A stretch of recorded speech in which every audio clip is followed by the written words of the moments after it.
The name and legacy of Dr. Martin Luther King Jr., or MLK, has become profoundly connected to not only his mission of achieving recognition of the civil rights of Black classified people in the United States concept, but also the method by which he sought to achieve his goals. In this video, we seek to understand how the strategies of nonviolent, peaceful resistance and civil disobedience demonstrated the brilliance of Dr. King, but also made him so dangerous to the United States government that he was ultimately assassinated. Greetings and welcome.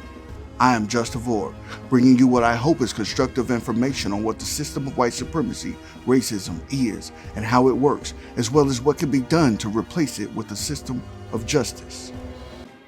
The brilliance of the dangerous king. Dr. Martin Luther King Jr. was born on January 15, 1929 in Atlanta, Georgia, and was one of the most prominent figures in the civil rights movement of the United States concept until his assassination on April 4, 1968. He was a Baptist minister, activist, and political philosopher who advanced civil rights for Black classified people, then classified as Negroes, in the United States through the strategies of nonviolence and civil disobedience. In this video, we want to highlight Dr. King's use of the strategies of nonviolence and civil disobedience in his efforts to fight back against the system of white supremacy as it existed in the so-called United States. We want to understand how Dr. King's nonviolent strategies align with the concept of Black self-respect. For the purpose of these videos, the term Black self-respect will be defined as the act of a Black classified person extending their individual self-respect to the collective of all Black classified people. I think that it will be best that we provide the definition we use for the interchangeable terms racism and white supremacy, which is a global system of people who classify themselves as white and who are dedicated to the mistreatment and subjugation of all those they have classified as not white. What attracted Dr. King to the strategies of civil disobedience by nonviolence and peaceful resistance? Dr. King's attraction to nonviolence was said to be rooted in his Christian beliefs, as well as the teachings of Mahatma Gandhi. Ironically, Mahatma Gandhi would be the subject of controversy decades later after it was revealed that he allegedly harbored resentment against a group of people in India who were classified as the untouchables, who also happened to often be the most melanated or darkest-skinned Indians. Gandhi himself was one of the paler-skinned Indians. These alleged views of Gandhi were expressed during a time when all of India was subject to the British Empire and its system of white supremacy, and Gandhi, a former attorney turned activist, resisted British rule in favor of independence for India.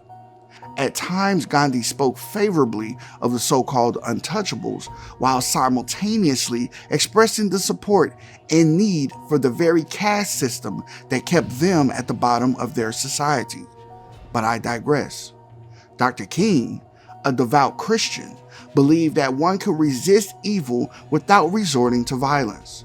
His notion of nonviolence had 6 key principles, including belief in the idea of winning the friendship and understanding of one's opponent, not to humiliate them, and that evil itself, not the people committing evil acts, should be opposed.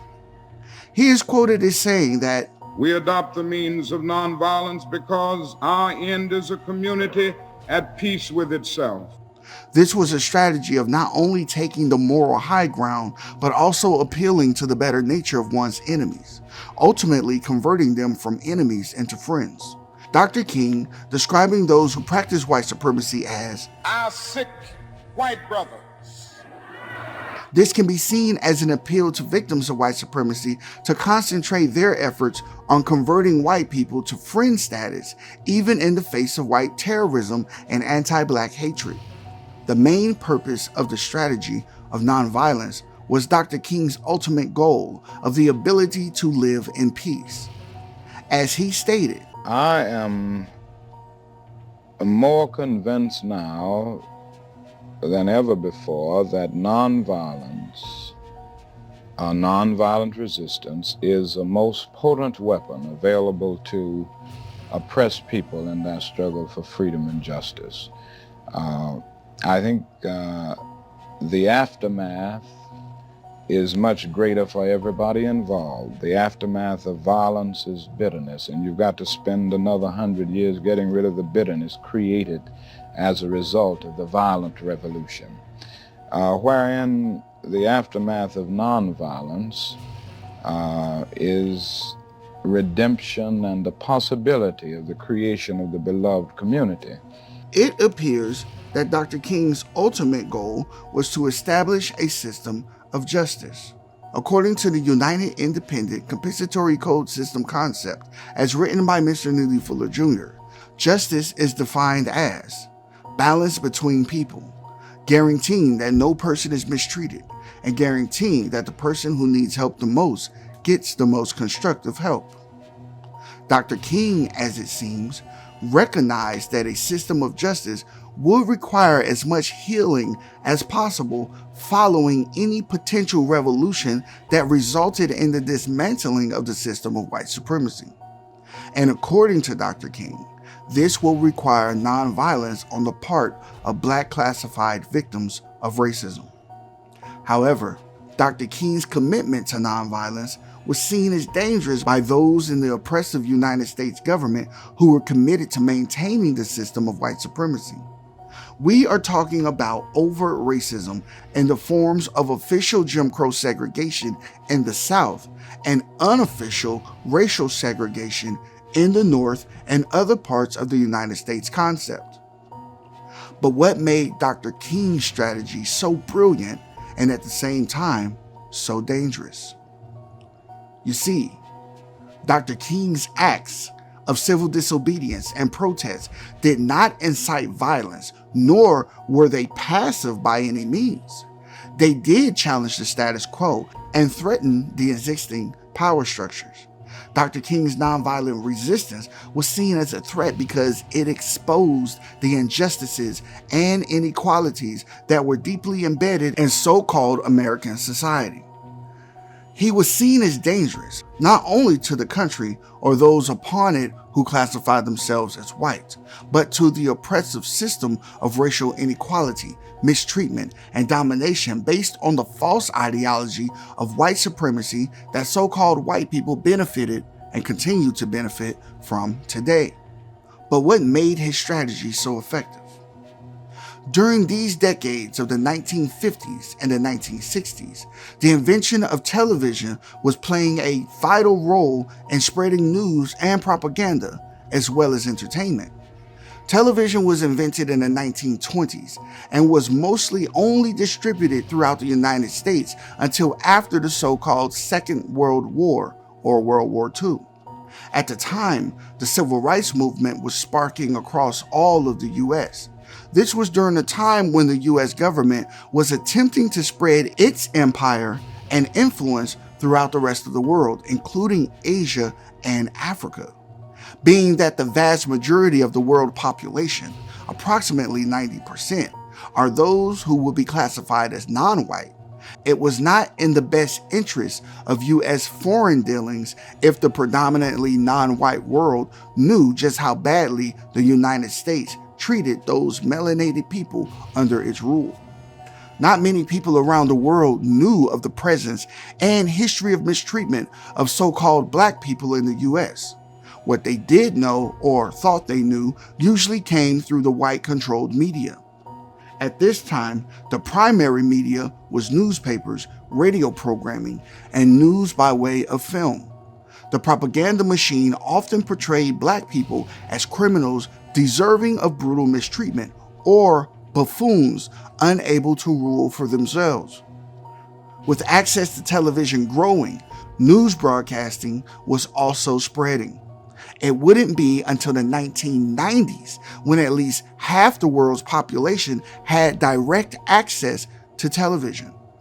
But in the 1950s and 1960s, people around the world were being introduced to television broadcasting, even if they had to travel far or gather in large groups because the means of television transmitters, television sets, and electricity were limited. Only a few televisions were able to be accessed in parts of the world inhabited mostly by non-white melanated people. My assessment is that Dr. King recognized the spread of new technological advancements and how propaganda would spread with it. Also recognizing that an all-out physical fight will cost many black lives and likely not achieve the goals of freedom for his people, the strategy of nonviolence coupled with peaceful resistance would not only give the victims of racism, white supremacy, the moral high ground, but will also allow the world to see black people sitting and marching peacefully or simply praying while still being brutalized by officials and white citizens of the United States government. How easy would it be to spread American imperialism to the non-white world if non-white people around the world knew how you treated people who looked melanated just like them? Painting these black classified victims of racism as criminals would no longer be effective when people saw images with their own eyes of peaceful people being brutalized and even killed. Not only would there be pressure from within the United States concept to change the status quo, but also there would be pressure from outside. This was the effect Dr. King's strategy had on the world. They could see for themselves that black people were not the violent, savage lawbreakers that the white media portrayed them to be, but were instead a highly civilized people fighting for human dignity and doing so peacefully. Dr. King's organization efforts and strategies led him to becoming a primary spokesperson in the fight for recognition of the civil rights of Negro/Black classified people, putting pressure on the white people with the most power to put forth and pass legislation to this end. Counter-racism teaches us that the people who classify themselves as white do not make major policy changes, written or unwritten, unless it aids in the maintenance, refinement, and or expansion of the system of white supremacy. How did the white supremacists use the Civil Rights Bill to aid white supremacy? By taking the focus off of the rights of the Negro Black classified people and including other so-called classes of people such as white women and anti-sexuals, which would include white males, among other classifications beyond race.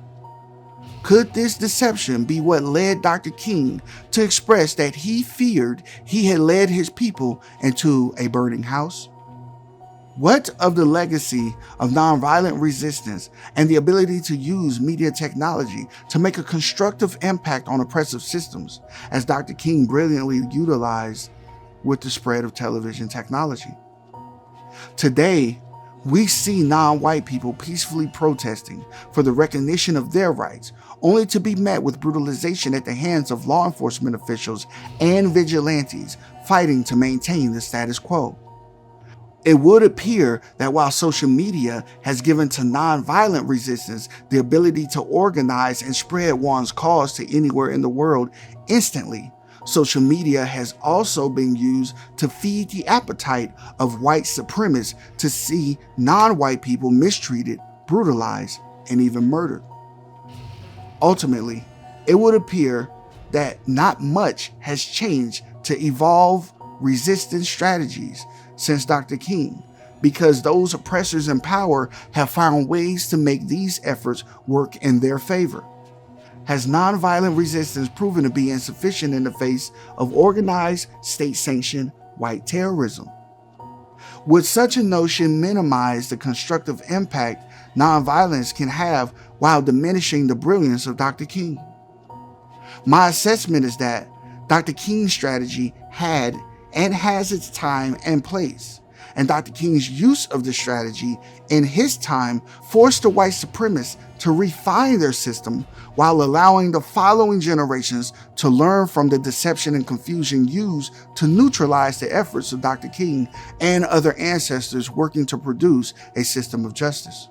Ultimately, we must learn what was done correctly as well as what mistakes were made to support our own efforts to produce justice. Dr. King's commitment to nonviolence and his fight for civil rights were recognized internationally when he was awarded the Nobel Peace Prize in 1964. In his acceptance speech, Dr. King said, "I accept the Nobel Prize for Peace